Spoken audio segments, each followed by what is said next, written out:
I think it's like basically their eschaton, their end times. It's stateless classlessness. So when you see things like kingdom of God, very well in certain contexts could actually mean communism, and you just don't know it. Welcome to the Reality Therapy Podcast, where the truth will set you free.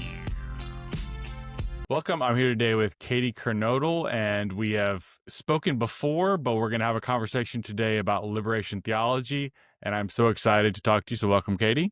Yeah, thank you so much for having me. So I was going to kind of let you take the lead on this one. We can go whatever direction you want. Yeah, awesome.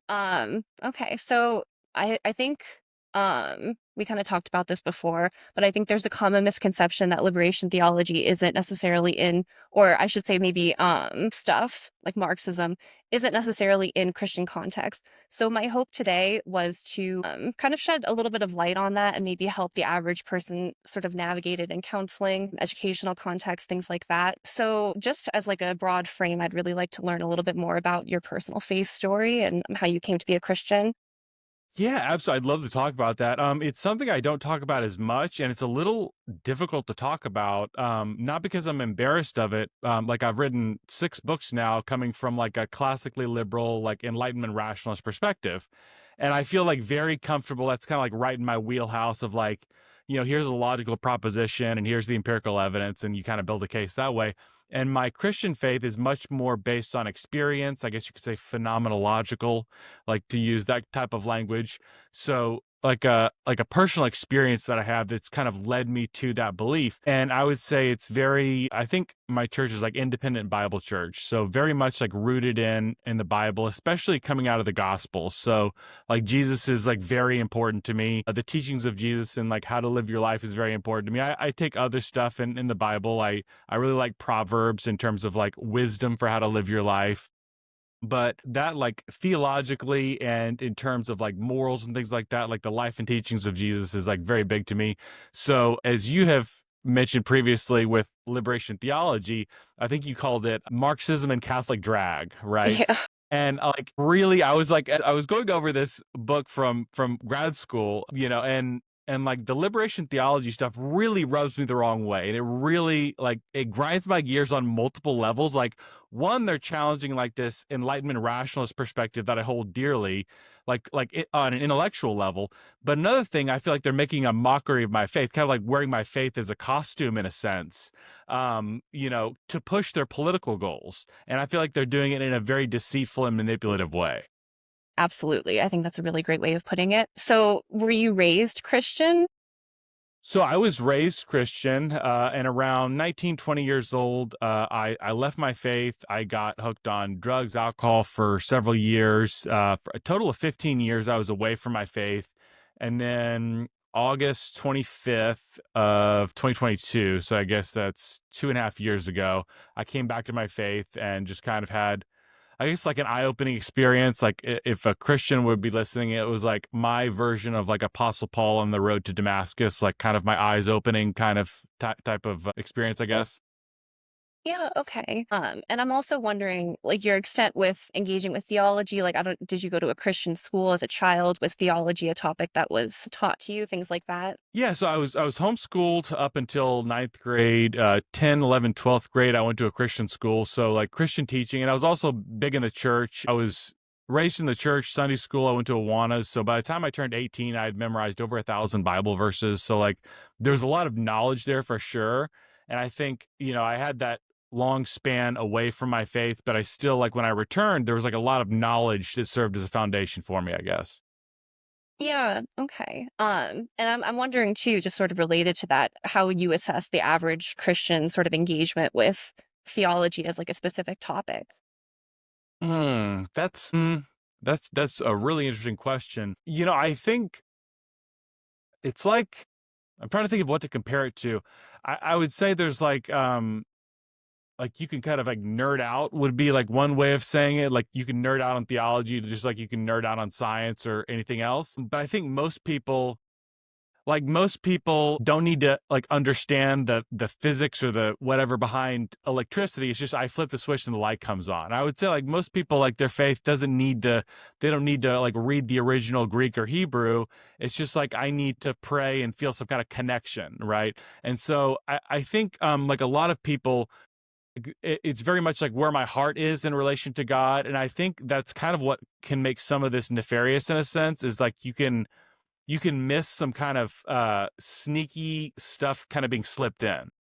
Yeah, and that's precisely why I ask, because I do understand why it's very easy not to notice the way that it's being, like you said, subversively put into otherwise ostensibly normal or, orthodox kind of language in that way. Okay, so you were raised as a Christian, fell away from your faith. It sounds like you got sober and came back to your faith kind of around the same time. So at that point, it sounds like you decided to go back to school maybe and become a counselor. Is that true? This was I became a Christian again my first week back in grad school. So I don't know if there's like Okay. I don't know if there's some correlation there, but yeah. Yeah, wow. Okay. And you said that I think you started your master's program at Liberty University. Am I correct? So I started at, I'm not going to say where, but I started where I am now, where I'm finishing. And I realized it was very expensive and I felt like I was wasting my time and money. And so I transferred for one semester to Liberty. And it turns out my credits wouldn't. They told me initially my credits would transfer, and they wouldn't. It turned out going back to my original institution was the fastest way to finish. Okay. So I was at Liberty for one semester. Okay. Yeah. And can you tell me a little bit about your time at Liberty in this counseling program? It's kind of interesting. I wouldn't say, like, in terms of like the wokeness, it wasn't as heavy-handed as what I see in my institution now. But I mean, there was a number of things that kind of made you scratch your head. If you're not familiar with this stuff, it probably wouldn't like resonate too much, a lot of it. But like every semester when you finish each course, you have to do like a self-review, a self-evaluation, and it's like a 7-point Likert scale. And one of the questions is rate your commitment to justice and equity, right? And if you're just like a normal person and you're not like absorbed in this type of language, that probably doesn't mean a ton. It wouldn't seem too out of place, but you're like, wait, justice and equity, that sounds awfully familiar to me. It's like, why are you asking that question?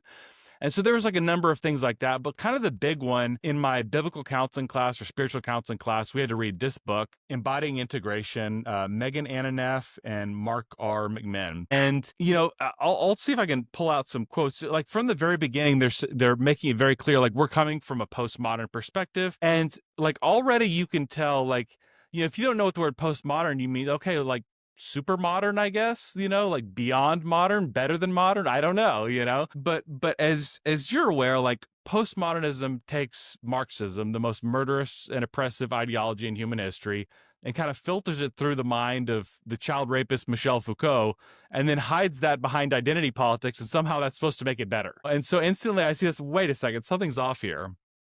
Let's see. Yeah, so we're trying to fit Christian spirituality into a postmodern context. It's like the first thing they say. It's like page 7, like right off the bat. And then let's see. There's all kinds of things like using the word context, other ways of knowing, just a lot of this type of language. Lived experience is one that you'll see a few times. And they'll slip in words like they use the word praxis at one point. Like I've never heard a non-Marxist use the word praxis. And it's like, I know it has like a definition, it has a meaning, but it's like you only hear that from one population of people. So there's all this stuff kind of littered throughout the book. And if you have like some exposure to this, you're like, something's really off here. I just talked on my podcast to a therapist named Rebecca Smith, and she's talking about biblical counseling, where she uses like the book of Proverbs, like, hey, here's stuff on, how to shape your daily life. Here's how to handle money. There's like some really good wisdom there that could be useful in like counseling, like spiritual counseling. And this seems like something very different. It's like they're trying to sneak Marxism in, but they're using all this language that you have to be already familiar with to pick up on it, if that makes sense. Mhm. Yeah. So at what point, I'm wondering, at that time, did you realize that it was off? Or is this something that you kind of came to a realization to after the fact, like looking back on that book? No, I was definitely, I had like a couple semesters at my other institution where I had taken like the Gerald Wing Sue book, that Counseling the Culturally Diverse class. So I was becoming a lot more, and I'm reading like cynical theories and like these type of books that are like opening my eyes to what is going on here. because they hide behind this language that you don't pick up on at first, but when you do pick up on it, you can't not see it, you know? Mhm. And so I start seeing it and I'm thinking like something is seriously off here. And again, like I transferred back after one semester, so I don't know what the rest of the program was like, but you would think like the biblical counseling or spiritual counseling class would be the last place that I would expect to see that, especially since I would consider Liberty one of the most conservative schools in the country. So it just seems bizarre to me. Mhm. Yeah, and I think that speaks to the role of targeting universities and sort of these pipelines. Also coming to mind is the fact that I'm pretty sure Liberty's program is KCREP accredited. So in It order to is. be KCREP accredited, and for those that aren't familiar, KCREP is the primary accrediting body for counseling. So in order to be KCREP accredited, you have to, as a part of social and cultural diversity, and I think it's like social justice and cultural competency or something like that. That is, it has explicit critical consciousness, explicit Marxism. So they have to find a way of incorporating that. And for those that aren't familiar, would you be comfortable giving like a little bit of background on liberation theology? I can also do it. It's whatever you'd prefer. You probably know a lot more about this than me. I mean, I've really, you would probably be better to give that kind of background than I would. Yeah, so liberation theology, it primarily arose in Latin America, in like Catholic Latin America. It's a little bit complicated because it's a contextualized theology, they would say, where it arises in time and space bound context, which is a very postmodern context. Mm. So you're going to have liberation theology in the US in certain contexts. I'm thinking of James Cone, for example, would be like a Black American liberation theologian. But usually when people are talking about liberation theology, they're talking about the Latin American Catholic context. So as a little bit of a background, I think it was 1962 to 1965 is when Vatican II was held, which is a major conference that it really shifted a lot of things in the Catholic Church. I don't have the knowledge or the background to kind of get into all those details, but among them, I would say would be kind of a decentralization. So empowering the laity, empowering local bishops to have a little bit more autonomy, things like solidarity with the poor and the oppressed, like all of those kinds of things I think are fine, but it like paved the way for the Latin American liberation context to kind of take hold in like an actual Catholic context. So these were real bishops. They weren't, laity. Well, they were also laity and things like that, but this is also, from authoritative Catholic figures in Latin America. So after, I guess it was 1969, I believe, that they had the Medellin Conference, which is probably the most significant conference of Latin American Catholic bishops, where they basically were responding to Vatican II in the Latin American context. And among the things that they kind of came up with were things called Christian-based communities. If I'm correct, I think Christian-based communities, which are basically these like rural laity getting together and studying the Bible, but also getting radicalized, that kind of thing. They're using Paulo Freire's radicalization method. Those were given official sanction by the church. So it allowed a lot of radicalization and things like that. In terms of the theology of it, so Gustavo Gutierrez, I think he was a Peruvian priest, if I'm correct. He wrote, I'd say, the most significant book in liberation theology, which is called Theology of Liberation, I think. And in it, he sort of codified specifically, it's difficult for me to say doctrine because it's not a doctrinal kind of theology. And I think that's a really important thing for people to understand. So he defined it as a critical reflection on praxis. So taking this Freirean conscientization method, which involves basically learning to read while learning to read your political context. So a radicalization method simultaneously with literacy. That was why it was so useful in these Christian-based communities, because they could use the Bible as sort of like a jumping off way of radicalizing people and using the stories and the words and things like that. So critical reflection on praxis instead of what most people would consider to be theology, which would be the study of God, typically through the Bible. I think the logos part of it is missing. So I think like theology is kind of a misnomer here because it's anti-logos. It's doing revolutionary activism. And like that is theology. So the study of God is to do activism, if that makes sense. So I wanted to touch on something just like this is like a pet peeve of mine of how liberation theology or just this general kind of like like a half-hearted effort to prove that Jesus was a socialist. I wanted to touch on that a little bit. And there's like a couple things that you'll like cherry-picked pieces of evidence. One is that Jesus cared a lot about the poor and the downtrodden, which is true. And the other is that Jesus challenged the powerful, which is also true. But it's not like that very simplistic way that socialists paint it. So the oppressors at that time was the Roman Empire, right? And there was a Roman soldier who came to Jesus asking for his child to be healed. And Jesus didn't say, like, you're the oppressor, I'm not going to help you. He healed his kid. There was a Pharisee, the Jewish authorities, Nicodemus, and Jesus ministered specifically to Nicodemus. And Nicodemus would have been very wealthy. Like he brought like 75 pounds of myrrh and incense when Jesus died to kind of help embalm him. And that would have been like close to $250,000. So this guy was balling, like one of Jesus's friends. Like he had other rich friends too that he wasn't like calling out. A lot of times you'll hear the rich young ruler was a wealthy young man who Jesus said, like, if you want to go to heaven, you have to sell everything. Right. And then right after that, he says it's easier for a camel to go through the eye of a needle than for a rich man to get into heaven. And you'll see like these on social media posts. Right. And it's like, wow, that's such a damning evidence. Jesus was definitely a socialist for sure. But like, they saw that on social media instead of reading it in the Bible, because the very next verse, the disciples say like, well, then who can go to heaven? And Jesus says, nobody. Like on your own power, nobody can go to heaven. Everyone has to like go through God, basically. Like that's the point. Like there's no amount of goodness that you can do, even if you have a lot of wealth. That's the point he's trying to make. Not that necessarily wealth is bad. He's calling out the rich young ruler because his heart was attached to that rather than being attached to God.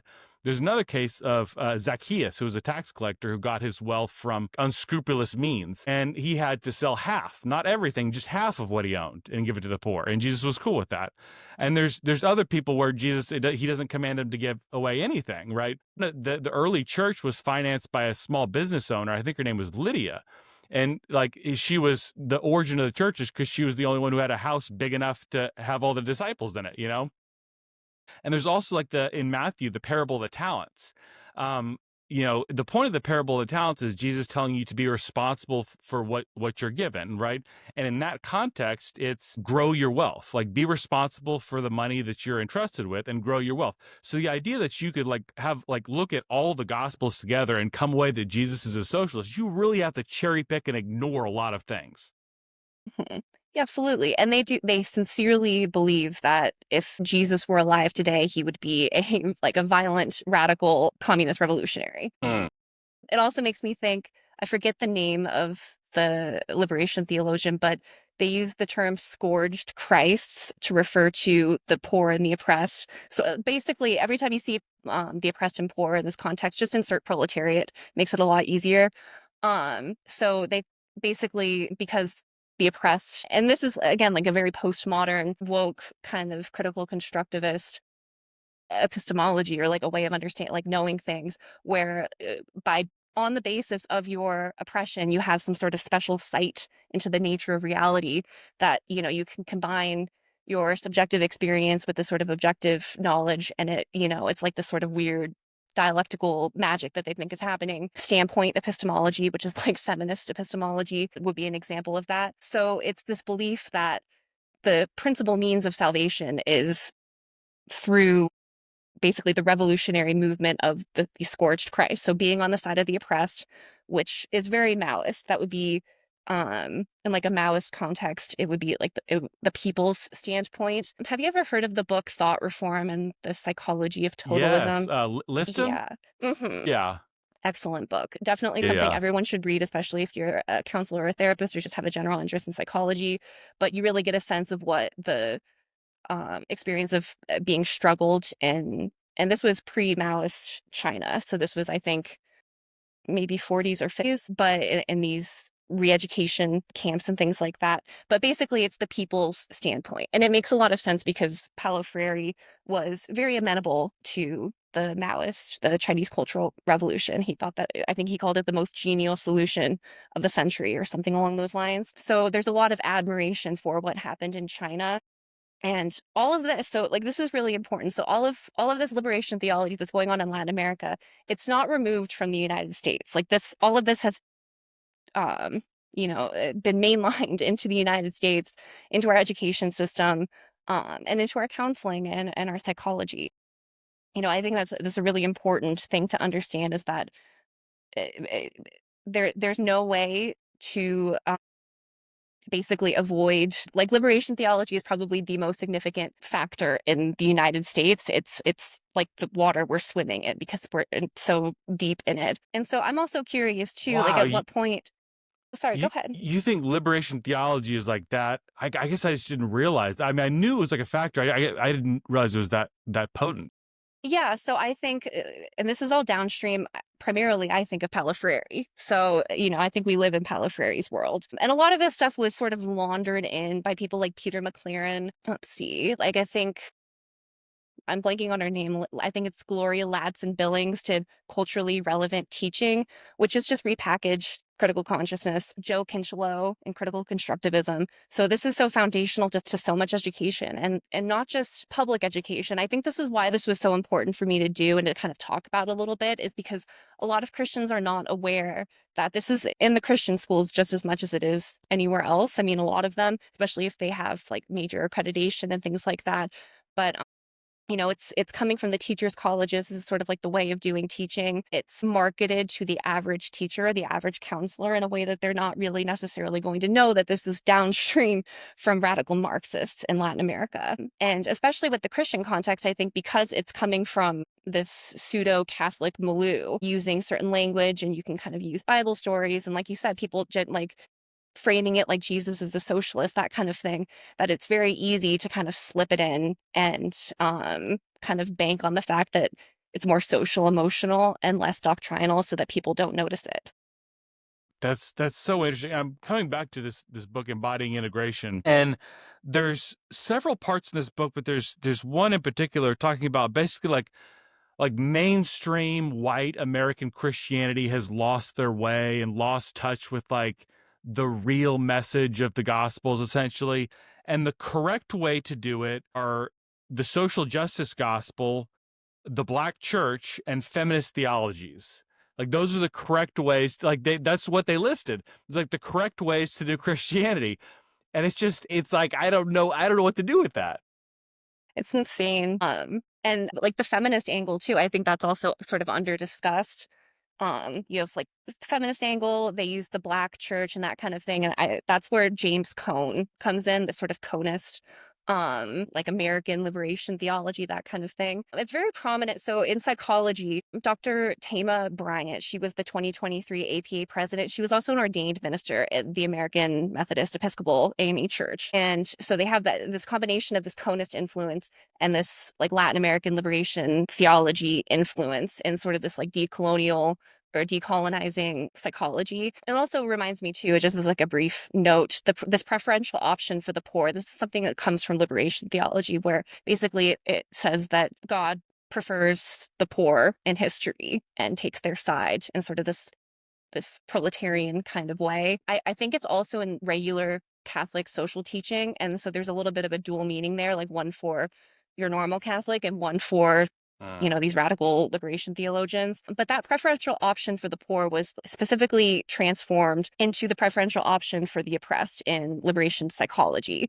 So all of like this stuff is downstream from liberation psychology, which is very easy to get into things like counseling and psychology without a lot of people noticing, especially that we live in Paulo Freire's world, and it's sort of like the water that we swim in this language. I'm wondering too, in other contexts, so like including counseling, if you spend time with other maybe Christian counselors and things like that, but just in general, like in other Christian contexts, if you're noticing the sort of like liberation theologian or theology vibe or that kind of thing.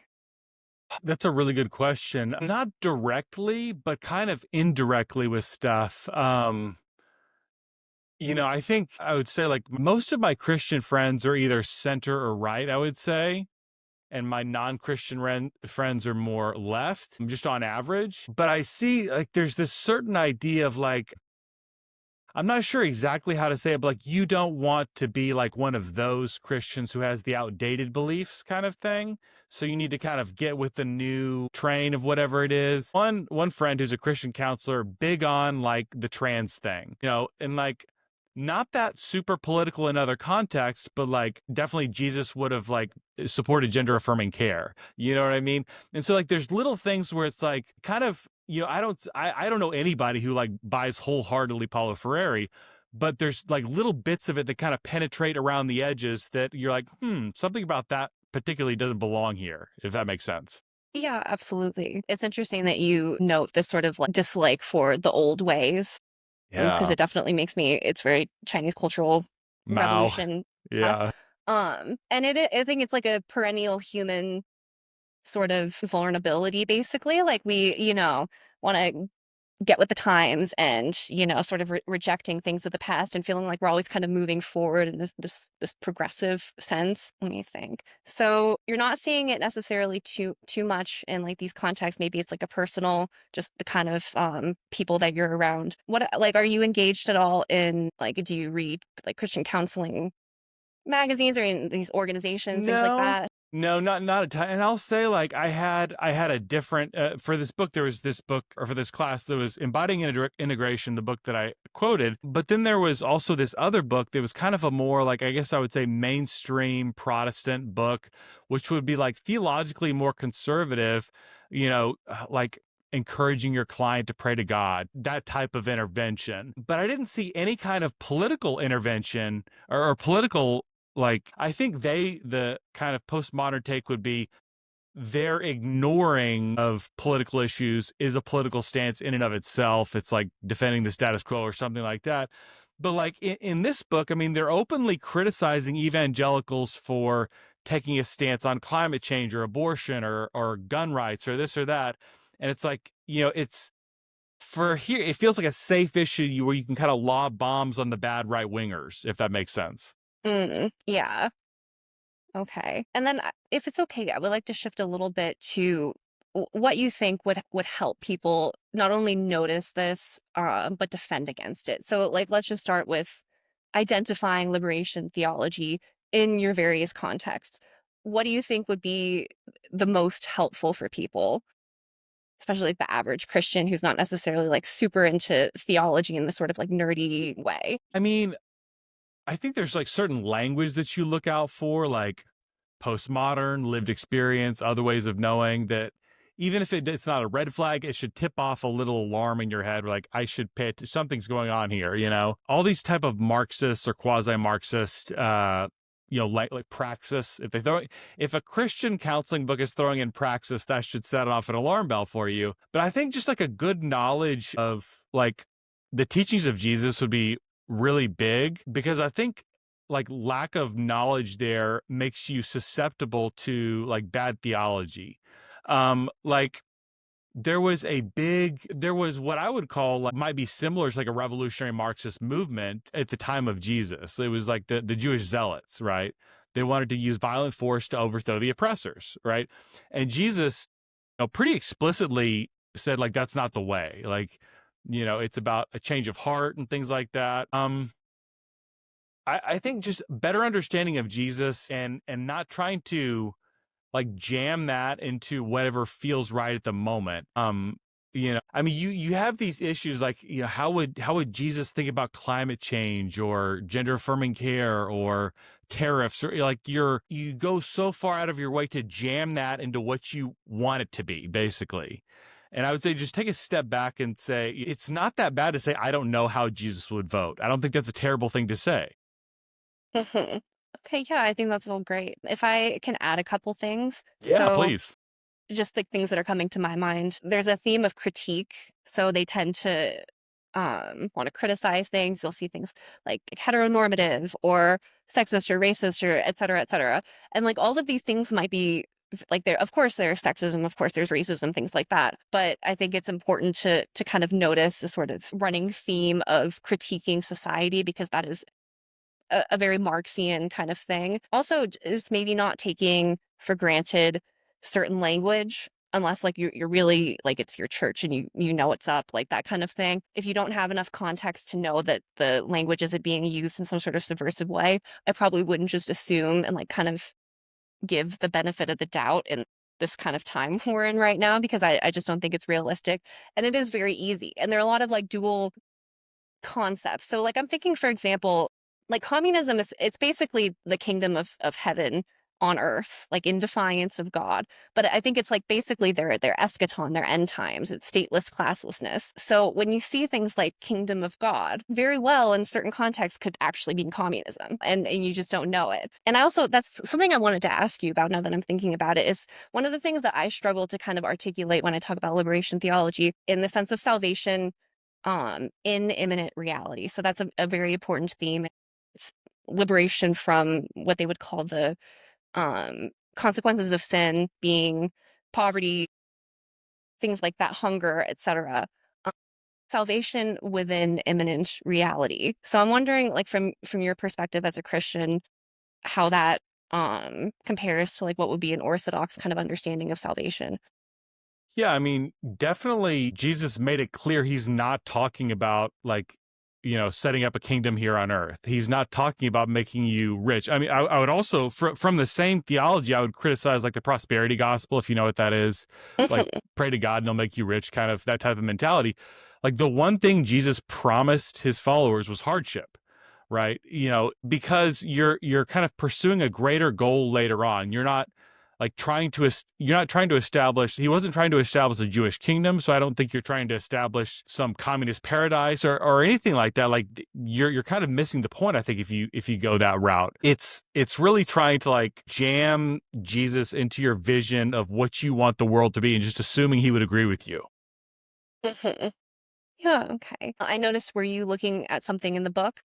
Yeah, and another thing that I said, you're talking about what to be on the lookout for. I would say any kind of pitting two groups of people against each other. It could be by gender, by race, by socioeconomic class. And there's this quote in the book, again, like, what does this have to do with spiritual counseling? What does this have to do with biblical counseling, right? It says, in our day, we face gross inequalities between the privileged and those who are not. Okay, like, why would you include that? It's like they're sneaking these little. And again, like a traditionally liberal perspective or a Christian perspective would care about poverty, right? You want to help reduce poverty, lift people up. But when you start talking about pitting like the inequality, how is this group doing in relation to this other group? That's a very Marxian concept, right? And so it's like little lines like that. If you're not familiar with that, that's like a throwaway line. But then, like, if you know, okay, liberals and Christians focus on poverty, Marxists focus on inequality, right? When you learn that, you're like, something's off here when I read this line. Yeah.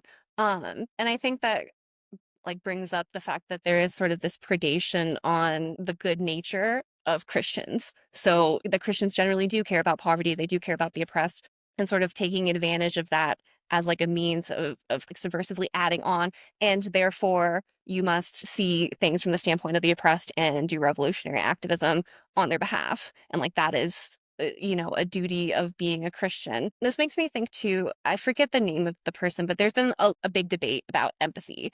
And I've heard people make the case that they call it the sin of empathy.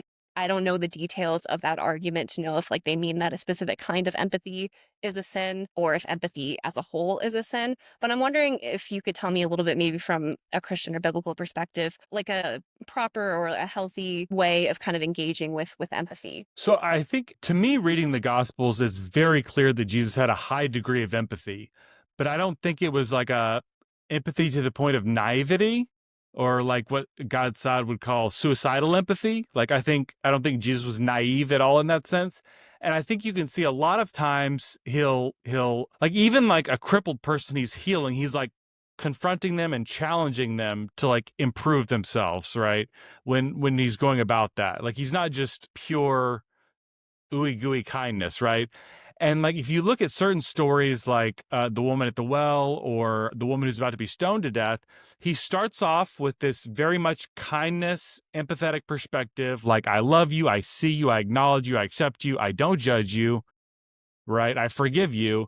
And then this is the part that like the lefties miss a lot of the times. Then he says, and go and sin no more. Turn your life around and live a different way. And so I think, I don't like to apply Jesus to politics. I feel like it's playing the God card. It's like God would agree with me on this. But I feel like if you look at something like homelessness, I think Michael Schellenberger would probably embody that idea the best, because he's like, you try to get homeless people off the street, try to get them housing, but you also hold them accountable and drug test and things like that, so that you know that new life is sustainable for them, right? To me, that makes sense as a biblical concept as well.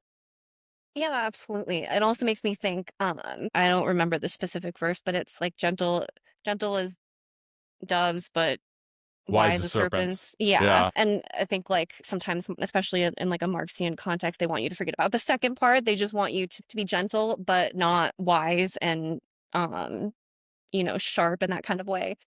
I think that's how it's marketed sometimes, but a lot of it, the way I receive it, is like, I declare myself like a dove, therefore I'm going to act like a serpent. You miss out on all the dove parts. Yeah. And I think, like, by and large, the average Christian is not like this stuff isn't on their radar. They're not liberation theologians, things like that. And when I say liberation theologian, like, this is important. I don't mean like what most people would think when they think of like a theologian who's somebody who studies, studies God, studies the Bible in this sort of like logical, rational sort of way. It's somebody who does critical, like, critical reflection on praxis or practice on critical reflection, basically somebody who does activism and reflects on it and does more activism, like that kind of thing. So like a theologian would be somebody holding a Black Lives Matter sign, like that kind of thing. So that's what I mean by liberation theologian. But there are, I'd say, maybe like a percentage of people who they're not liberation theologians, but they're just not aware of what's going on and don't know that they need to defend against it. And I'm wondering too, like, what role do you think Christians can play in sort of, well, A, offsetting this revolution, but B, sort of restoring, the best parts of American culture. That's really interesting. One thing that's difficult for me is squaring my beliefs in like Enlightenment liberalism and my beliefs in Christianity, which I think a lot of times they go well together. I think God gave us brains to use, and I think, fits well with Enlightenment rationalism. I think something that I'm seeing more, I guess I had when I walked away from my faith, I had this view that a lot of the traditions around, especially like family and like morals and how to live your life, that's outdated, that's oppressive and things like that. And like the more I look into it, there's really a lot of wisdom. And like you see the breakdown of family, which results in breakdown of community, breakdown of society. And I think kind of reviving some of those norms that seem outdated or seem stifling, actually, if you kind of fit yourself into them, can actually be empowering in a lot of ways. And I think there's definitely a role for the church in that. One thing I love about my church is they talk about a lot of these like traditional biblical concepts, but they're like, okay, here's how psychology and neuroscience fit into that. And like, this is how, if you live a certain type of way, your brain reacts better. But if you're like isolated or living for short-term pleasure, your brain has a very different reaction, right? So using that type of ancient biblical knowledge applied through the lens of contemporary science and psychology and neuroscience and things like that, I think that would be very helpful to make that connection. Because I think in a lot of people's minds, it's like these biblical concepts are like outdated and they're not useful anymore. I think showing people that they have pragmatic value could be really useful. Yeah, absolutely. I'm wondering what specific norms kind of come to mind.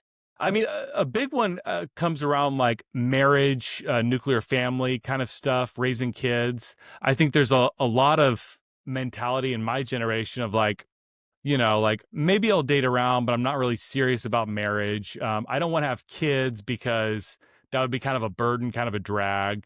And like, maybe I want to travel, maybe I want to go out to bars several times a week, what have you. That's definitely more fun in the short term. If you look at like parents of young kids, they'll always have bags under their eyes because they look exhausted, right?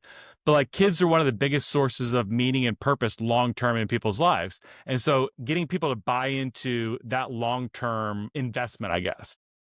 Yeah, I think that's great. Do you see a lot of, and I'm thinking specifically of young men, but for everyone, but definitely for young men, are you seeing like an increase in young men maybe either returning to or starting out in the church?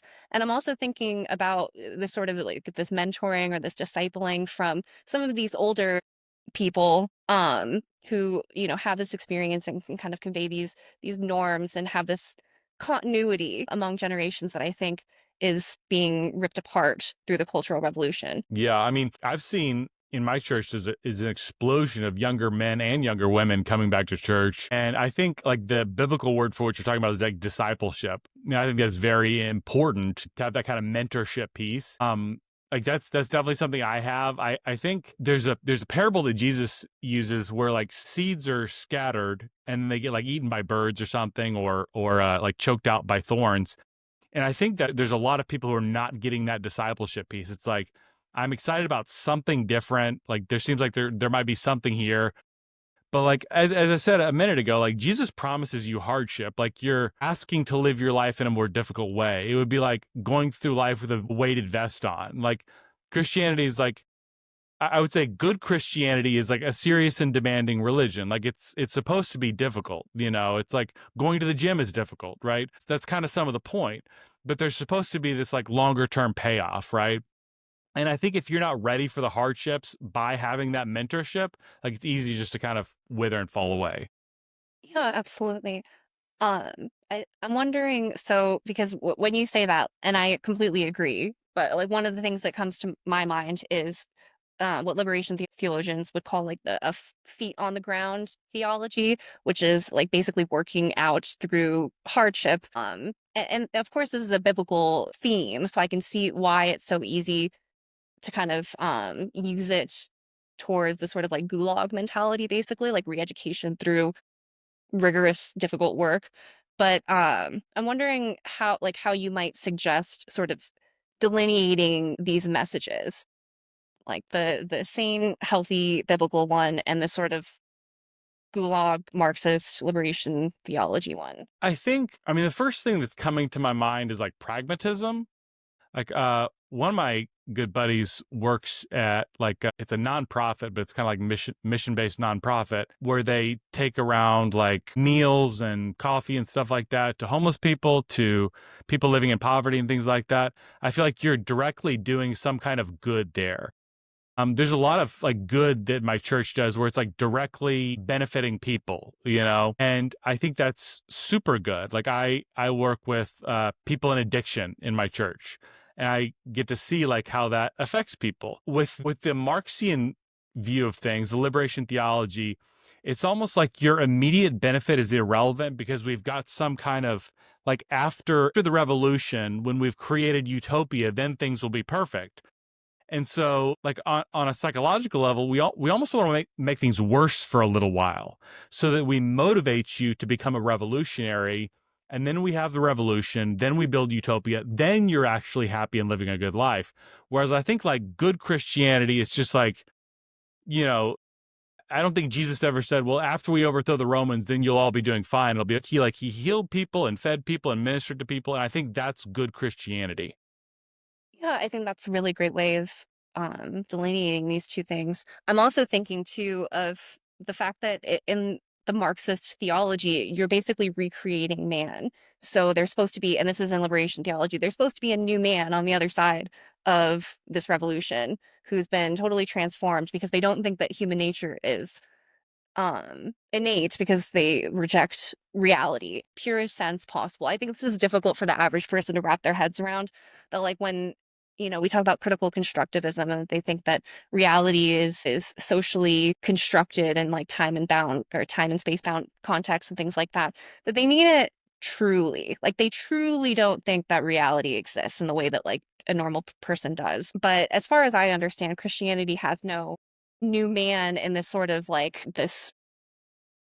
And this is also like it gets very complicated because you have this renewal of the soul, constantly being transformed, but it doesn't, as far as I understand it, like you're still, you have your human limitations, you're still a sinner, things like that. Am I understanding that correctly? Yeah, I'm less familiar with the Marxian conception of like that. Are you talking about like that? What do you call it? Consciousness raising? Is that what you're talking about? Sort of. So I would say like critical consciousness would be pre-revolution. So it's the revolutionary consciousness and like same with class consciousness. So I'm think like Georgy Lukács, who was a Hungarian Marxist, he outlined, I think it was History and Class Consciousness, that he outlined all these various steps. For him, it would have ended in class consciousness, or at least in terms of pre-revolutionary consciousness, it would end in class. So that's kind of the point of what Freire was doing, was trying to solve for this paradox of how do we get to stateless classlessness while having a class consciousness? For the like these vanguard, maybe like Leninist Engels style communists, it would be through just like this constant struggle through the state. Like the final battle of the proletariat would be with itself. Mm, And then mm. like once that's been struggled out, then the state sort of like withers away at the zenith of its power, basically. But for Freire, it's adopting this critical consciousness as sort of a bridge step between class consciousness and the sort of like full Marxian post-revolutionary stateless classless consciousness that they I mean, obviously it's never going to happen because like we're not, that's just not the nature of humanity. So like when I'm talking about like this new man, I mean like they truly think that like your economic and, or for the postmodern it would be like your social cultural context is what creates you. So as you do revolution, like as you do activism upon the world, then the world then recreates man. And then it's sort of like this back and forth, transformative, sort of magical process, like back and forth. And eventually all the contradictions are worked out. And you have, people who don't think in terms of class, basically the positive transcendence of private property as human self-estrangement. So no sense of private property. And that would include like mentally, like no sense of like your own mental private property. So like that's what I mean when I say like a new man, like a new man that like doesn't possess anything, has no personal possession. So I would say Christians don't believe in any kind of utopia outside of heaven, like in the afterlife, essentially. And there's language like Jesus talking to Nicodemus, talking about how you have to be reborn. I think the Apostle Paul talks about the renewing of your mind. And I think this really means, I think the more accurate way to say it would be like developing a conscience so that you start to think, I want to live a better life. I want to treat people differently. I want to honor God. You start to develop that, but you never become like perfect in that. You never like perfectly transformed. I think the Apostle Paul for like his entire life talked about how, my flesh wants to do one thing, my spirit wants to do another thing. I mean, pretty much everybody is dealing with that. Like even the top disciples wrestled with that, like not doing, like Simon Peter famously denied Jesus 3 times. Like there's all this, even from the top people in the Bible, that they never reach like this level of perfection. It's just kind of your mind starts to shift, more towards thinking of God than thinking of self, I guess. Yeah, absolutely. I'm wondering about because I'm thinking, I think it was Paul that said I'm the foremost sinner. Like I forget the verse, but basically like not in the sense of like wanting power over others, and like that you've been transformed in a way that gives you like special sight, that you can like impose your vision. You've seen the beatific vision, whatever, and you can impose like the correct way of being like onto other people in this sort of authoritarian sense. It's sort of like the opposite. You eschew power. Am I like, is that? Yeah, I mean, like if you were to look at the early church and the early like the disciples and everything, it'd be like a horrible marketing, strategy for Christianity, because they're all just like beaten and killed and things like that. Like none of them took any power. They were all just treated horribly. So like it's odd that you would look at that and come away thinking like, I need to form a dictatorship or something like that. Yeah, absolutely. And it is, I think, like, as we sort of talk about this and go through things, it's hopefully emphasizing to people and helping them see how, like, some of this language can get very blurred. So, it could be very subversive to sort of like insert these things in Christian context in a transformative way. And like the specific goal too is to transvalue these values, to taking Christian values and like, getting their little paws in and like subversively kind of like changing those values right out from underneath us. Um, but yeah, thank you so much. I'm so glad that we got to have this discussion. Is there anything else that you'd like to add? No, I mean this is a fascinating discussion, and it's so relevant and necessary. I think I'm so glad for all the research that you've done on it, because I think there's large parts of the church, again, like I was saying, like, I don't think most people have heard of Paulo Freire or have adopted his ideas wholesale, but little bits and pieces are being scattered all across the country. I mean, within Christianity and just like culture more broadly. So it's wonderful that you're pointing so much of this out. Yeah, absolutely. I think truly based, and when I say based, I don't mean like the way that it's kind of used pretty often, but I mean like truly based Christians are the absolute backbone of this country and are going to be critical. And I mean, they're probably why we haven't fallen to communism yet. I think that's like true. So I'm so grateful for Christians and I try to do what I can. I'm not religious, but I do, what I can, especially when I understand Marxist theology quite well, to be able to support Christians in defending their faith and defending the country. Yes, yes. Thank you so much. I love this conversation. I would love to do it again anytime. Yeah, absolutely. Thank you so much.